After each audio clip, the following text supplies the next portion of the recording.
दो जवान बेटियां एक विधवा माँ, ऐसा इंतजार कर रही उस शख्स का, मानो कि बरसों से सिर्फ उसी शख्स का इंतजार कर रही। कब आएगा वो, कब आएगा वो, कब आएगा, मगर उसके आने की कोई राह नहीं। नमस्कार दोस्तों, मैं मधुलिका आप सबका स्वागत करती हूँ आपके अपने YouTube चैनल जिसका नाम है मधुलिका UPRBL। तो दोस्तों, आज मैं आप लोगों को एक बहुत ही दिल को छू जाने वाली कहानी लेके आई हूँ। बहुत दुख भरी कहानी है, एक बार सुनेंगे तो आपके आंसू नहीं रुकेंगे। बस दोस्तों, आप लोगों से रिक्वेस्ट है, प्लीज कहानी को पूरा वॉच कीजिएगा और कमेंट करके जरूर बताइएगा कि आपको यह कहानी कैसे लगी। और दोस्तों, आगे बढ़ने से पहले बस एक रिक्वेस्ट यही करना है, अगर आप इस चैनल में नए हैं तो प्लीज सब्सक्राइब माय चैनल और प्लीज वीडियो को भी लाइक कर दीजिएगा और अपने अपने कमेंट करके जरूर बताइए। और दोस्तों, इससे मुझे आपका साथ चाहिए और मेरे मनोबल को आगे बढ़ाइएगा। तो दोस्तों, आज की कहानी शुरू करते हैं। एक लड़का रहता है जो कि औरंगाबाद का रहता है, जयपुर औरंगाबाद से एक लड़का रहता है और उसके घर में उसके माँ बाप रहते हैं और उसके 4 भाई रहते हैं। दोस्तों, वो लड़का सबसे बड़ा रहता है। उसके घर में खाने पीने का कुछ नहीं रहता, कुछ भी नहीं। मानो कि 2 टाइम में एक टाइम भी अगर खाना मिल जाए भर पेट तो बहुत मुश्किल है। भर पेट क्या, कभी कभी तो पानी पी के ही रहना पड़ता था।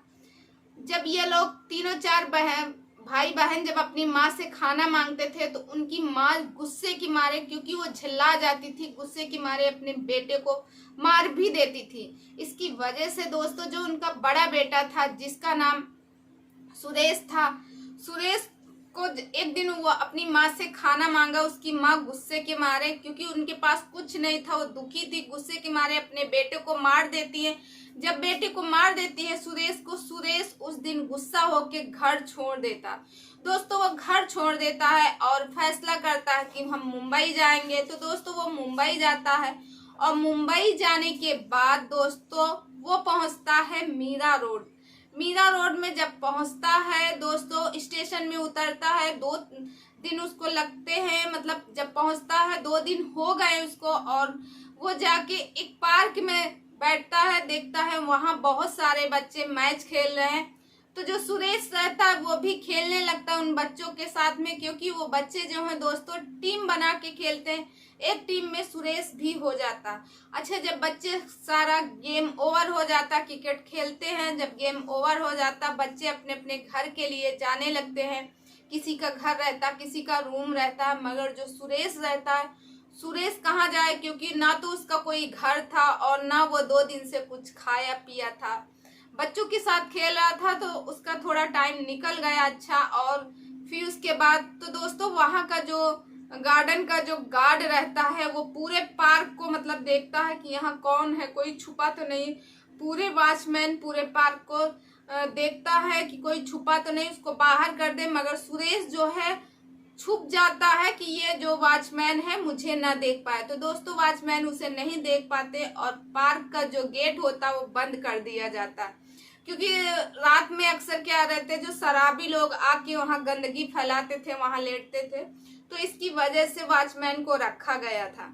अब दोस्तों, इसके बाद क्या होता कि जब वहां पे पड़ा वो सुरेश, और रात के 10 बज गए, सुरेश को भूख लगी, सुरेश परेशान है, गेट बंद हो गया। सुरेश सोचता मुझे खाना कहाँ से आएगा। तो सुरेश के दिमाग में एक बात आती, क्यों ना ये दीवार फांद के जाए। तो सुरेश जो बाउंड्री रहती है उसको फांद के जाता है उस साइड।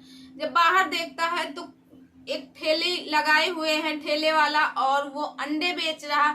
उसमें से एक आदमी अंडा खा रहा, मगर अंडे के जो अंदर का पीला पीला होता है उसको वो नहीं खाता है, जिसको जर्दी कहते हैं, वो निकाल के फेंकता है। और सुरेश एकटक उसको देखता ही रहता है। तो वो आदमी कहता है, खाएगा तू, खाएगा क्या? तो वो कहता है हाँ मैं खाऊंगा।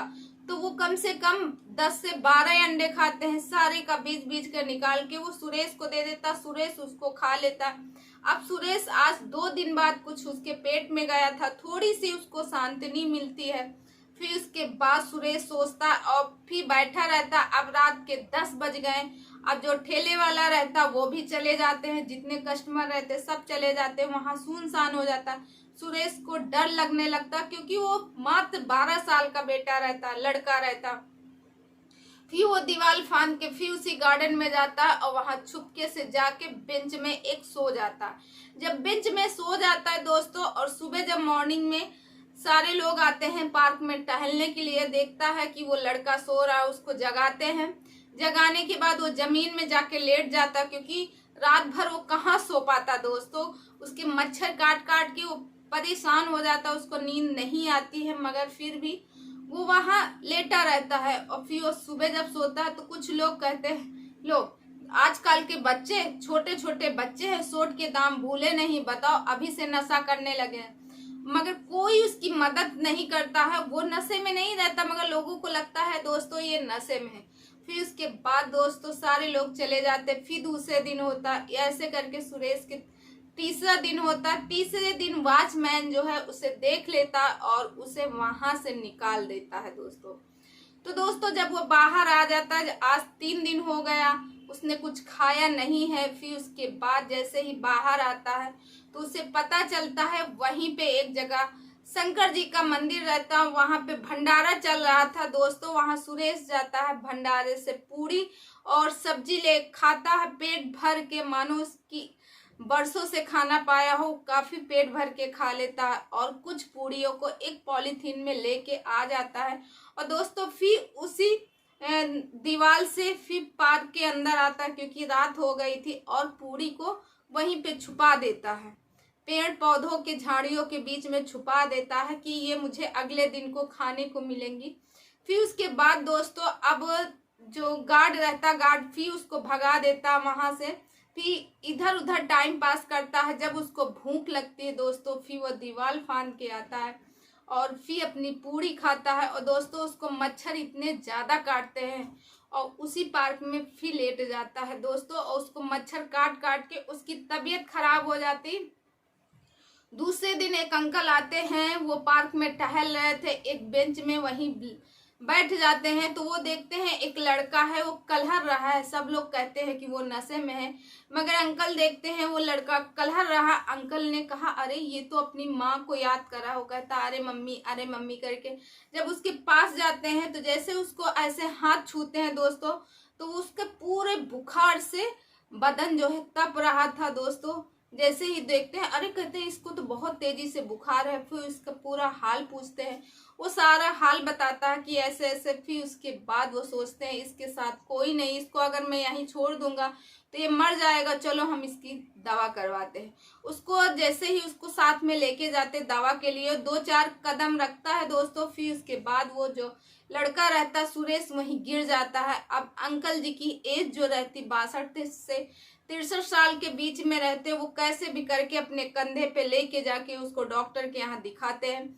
जब डॉक्टर के यहाँ दिखाते हैं, डॉक्टर साहब उसको दवा देते हैं, 3 खुराक दवा देते हैं, यानी कि वो सुबह और दोपहर शाम को, और बोले कल फिर इसको लेके आना। अब उसके बाद दोस्तों इनको दवा खिलाई जाती है। दवा खिलाने के बाद अब वो उसके लिए खाना बनाते हैं, जो अंकल जी रहते हैं वो खाना बनाते हैं और खाना बना के उनको खाना खिलाते हैं। मगर उसके बुखार से इतना परेशान था, वो खाना नहीं खाता, फिर भी जबरदस्ती थोड़ा बहुत उसको खिलाते हैं, क्योंकि उसको दवा खानी रहती। कहते हैं कि अगर खाना नहीं खाओगे तो दवा नहीं खा पाओगे और फिर जल्दी से स्वस्थ कैसे होगे। फिर उसके बाद उस लड़के को कहते तुम यहीं लेटो, मैं जाता हूँ काम पे।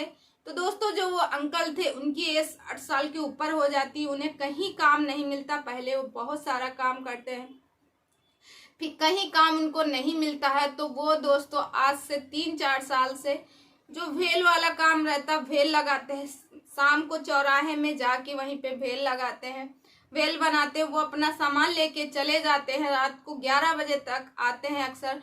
उससे कहें कि तुम परेशान मत होना, यहाँ पानी रखा है, खाना रखा है, यहीं तुम खा पी लेना भूख लगे, और मैं जाता हूँ, तुम कहीं नहीं जाना, और मैं जाके भेल बेच के फिर आता हूँ। इतना कह के वो चले जाते दोस्तों। मगर अंकल जी का जो रहता है वो मन नहीं लगता, वो सोचते पता नहीं वो बेटे की क्या हालत होगी। और इधर जो सुरेश रहता दोस्तों, सुरेश का जो बुखार तो था ही, उसकी वजह से उसको जैसे ही अंकल जी जाते हैं उसी के आधे घंटे बाद वो उल्टी करता है और पूरे बिस्तर में, और वो बेहोश हो जाता, पूरा छीछे लेता। अंकल जी ऐसे आते थे 11 बजे, उस दिन शाम को ही आ गए, लगभग 8:30 बजे के आसपास आ जाते हैं। जब वो गेट खोलते हैं, देखते हैं अंदर का नजारा, वो देख के एकदम घबरा जाते हैं, हक्का बक्का हो जाते हैं। वो सोचते हैं कहीं सुरेश को कहीं कुछ हो तो नहीं गया। पहले सबसे पहले आके उसकी नस टटोलते हैं तो देखते हैं उसकी नस चल रही, सुरेश बेहोश है। वहीं पे पास में जाके सरकारी हॉस्पिटल में दिखाते हैं। जब वहां दिखाते उसको एडमिट करते हैं डॉक्टर, उसको 2 दिन, क्योंकि दोस्तों उसको मच्छर इतने ज्यादा काटे हुए थे जिसकी वजह से उसको मलेरिया हो गया था। उसका इलाज चलता है। अब सुरेश धीरे धीरे अच्छा होने लगा। अब सुरेश पूरी तरह से अच्छा हो गया तो जो अंकल जी थे वो कहते हैं, बेटा तुम अपने घर चले जाओ, मैं तुम्हें भिजवा दूं किसी के साथ, तुम्हारे माँ बाप परेशान हो रहे होंगे। क्योंकि सुरेश की एज जो है बहुत ज्यादा नहीं थी, वो 11 से 12 साल का था। वो कहने लगे कि उसने कहा नहीं अंकल, नहीं दादाजी, मैं अपने घर नहीं जाऊंगा, कुछ भी हो जाए मैं यहीं रहूंगा, अगर आप नहीं रहोगे तो मैं फिर रोड में इधर उधर रहूंगा, या मगर मैं अपने घर नहीं जाऊंगा। इतना कह के उससे कहते हैं अच्छा तुम काम करोगे, तो वो कहता है हाँ। तो कहते हैं मेरे साथ चलोगे, मेरा ही काम करोगे चल के, तो वो कहता है हाँ अंकल, ये काम मैं कर लूंगा, इसमें तो मैं इंटरेस्टेड हूँ, मुझे अच्छा लगता है। फिर दूसरे चौक पे उसको जाके वहीं पे वो जो भेल का सारा सामान दिलाते हैं और वहीं उसको रोज लगवाते हैं। अब सुरेश रोज का 150, 200, 250 रुपए रोज कमाने लगा। अब दोनों लोग, दादाजी और सुरेश दोनों लोग मिलके घर का खर्च दोनों लोग खाते बनाते। सुरेश उनके साथ हाथ बटाने लगा, खाना बनवाने में, सारा काम करने में। मानो कि लगता ही नहीं था कि दोनों अलग हैं, लग रहा था कि दोनों ही सगे बाबा और नाती हैं। फिर उसके बाद दोस्तों जैसे ही 6 महीने होते हैं, फिर एक दिन जो अंकल जी रहते हैं उनका नाम रहता हरी राम जी। तो हरी राम कहते हैं सुरेश बेटा तुम चले जाओ अपने घर, तुम्हें कुछ पैसे दे दूं, तुम चले जाओ। वो कहता है नहीं अंकल मैं नहीं जाऊंगा। कहते हैं हम किसी के साथ भिजवा दे, फिर आ जाना, तुम्हारी माँ परेशान होगी। वो कहता नहीं मुझे नहीं जाना, मुझे कुछ बनना, मुझे कमाना है, मैं घर नहीं जाऊंगा, अभी नहीं जाना चाहता, इतना कह देता है। फिर उसके बाद दोस्तों जो हरी राम रहते हैं, हरी राम जी उसको कहते हैं अच्छा चलो ठीक है नहीं जाना। वो सोचते हैं कहीं मैं ऐसा कर दूं तो ये चला ना जाए यहाँ से। और फिर उसके बाद दोस्तों फिर लगभग 6 महीने बाद सुरेश कहते हैं चलो आज कहीं घूम के आए। उसको जुहू चौपाटी लेके जाते हैं, उसको लेके जाते गेट ऑफ इंडिया लेके जाते हैं, उसको हजरत अली लेके जाते हैं, और उसको अमिताभ बच्चन का घर, सबका शाहरुख खान का घर वगैरह सब दिखाते हैं। सब जगह उनको उसको बीच पे लेके जाते हैं, वो इतना खुश रहता है। फिर उसके बाद हाजी अली लेके जाते हैं, फोटो वगैरह खींचते हैं। फिर कहते हैं सुरेश चलो गांव चलते हैं, मेरे गांव चलोगे, चलो घूम आया जाए। तो कहता नहीं बाबा आप जाओ घर, अगर मैं घर चला जाऊंगा तो यहाँ जो दुकान हम लोग लगाते हैं कोई और लगा लेगा, फिर हम लोगों का काम बंद हो जाएगा।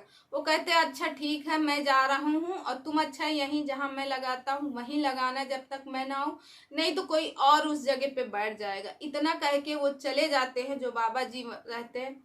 अब बाबा जी सोचते हैं कि औरंगाबाद में सबसे पहले मैं सुरेश के यहाँ जाऊंगा, और सुरेश के घर जाके, क्योंकि सुरेश से पता ले लेते, सुरेश के यहाँ जाते हैं और बताते हैं कि तुम्हारा बेटा मेरे पास है, और उनको 10,000 रुपए देते हैं। माँ जैसे ही सुरेश की बात सुनती है 10,000 रुपए देख के रोने लगती है, क्योंकि वो लोग बहुत गरीब थे। माँ को लगता है कि मुझे आज अगर हम गरीब ना होते तो मेरा बेटा आज मुझसे दूर नहीं होता। फिर सुरेश की माँ को जो बाबा जी रहते हैं यानी हरी राम जी, वो समझाते हैं कि परेशान ना हो, सुरेश मेरे पास है, मैं अपने गांव जा रहा हूँ। तो दोस्तों जो बाबा रहते हैं यानी जो हरी राम रहते हैं उत्तर प्रदेश के, वो जौनपुर के रहने वाले रहते हैं, और जौनपुर के रहने वाले रहते हैं। तो वो चले जाते, कहते मैं जौनपुर का रहने वाला हूँ।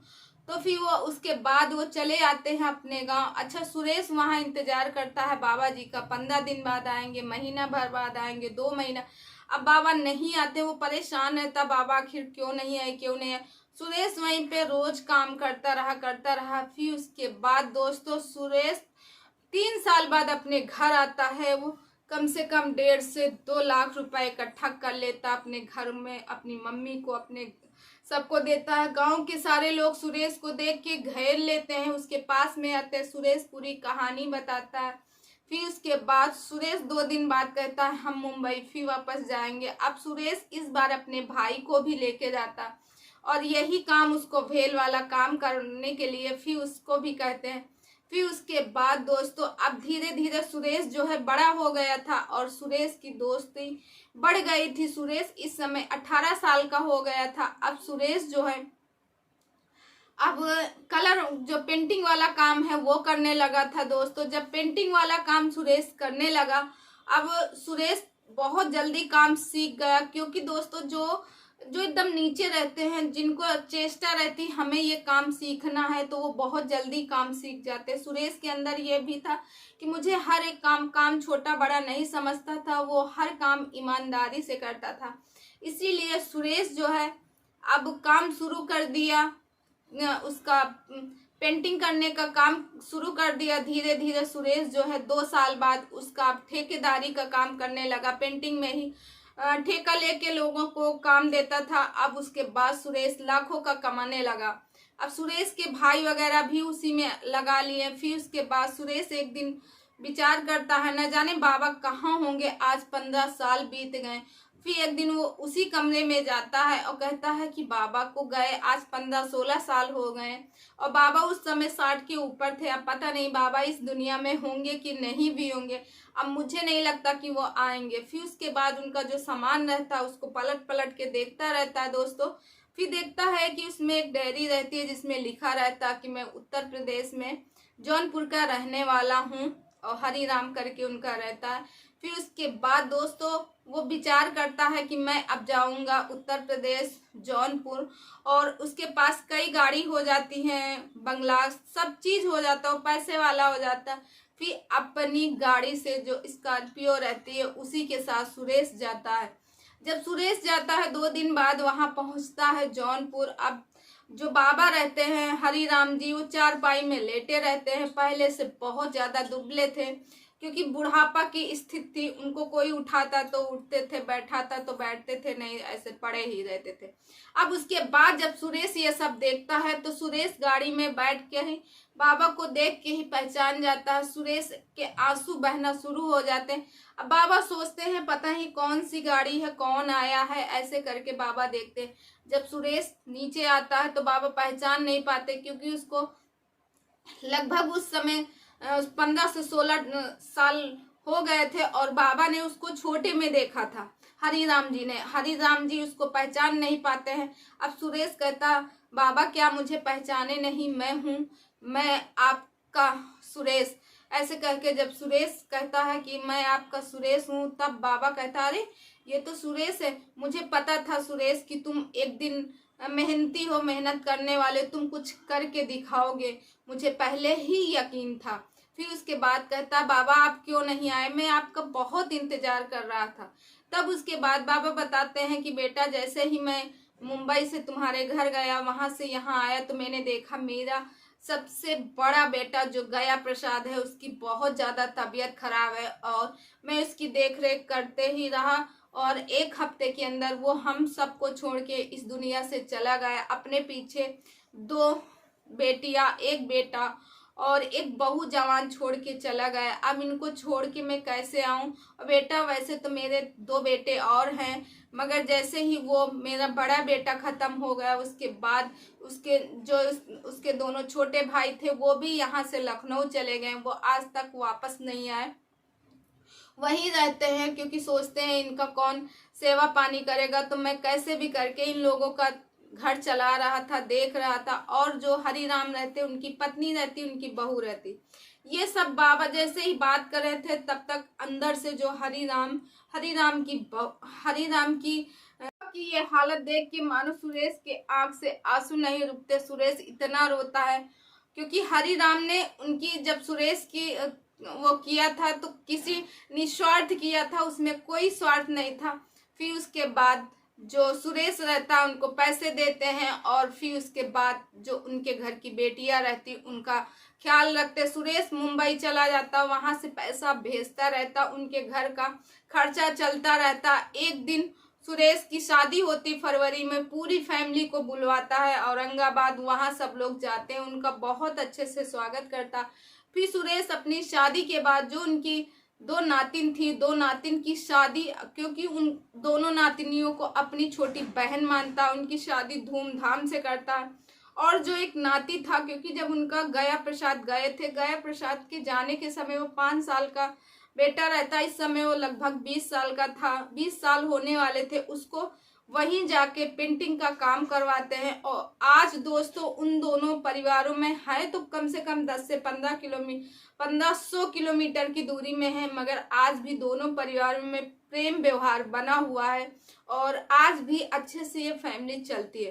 तो दोस्तों कहते हैं ना, जिसको राखे साइया मार सके न कोई। तो यही बात यही होती है कि उन जो सुरेश थे, सुरेश के साथ भगवान थे, जो हरि राम थे, सुरेश की निस्वार्थ सेवा किए थे। आज उनका मौका था तो फिर सुरेश भी उनकी सेवा करते हैं और आज दोनों फैमिली अच्छे से रहते हैं। तो दोस्तों ये कहानी आप लोगों को कैसे लगी, आई होप आप लोगों को अच्छी लगी हो। दोस्तों ये कहानी आप लोगों को कैसे लगी, आई होप आप लोगों को अच्छी लगी हो तो लाइक कमेंट शेयर जरूर कीजिएगा। मैं मिलती हूँ नेक्स्ट वीडियो में, तब तक आप अपनी फैमिली का ख्याल रखिएगा। जय हिंद।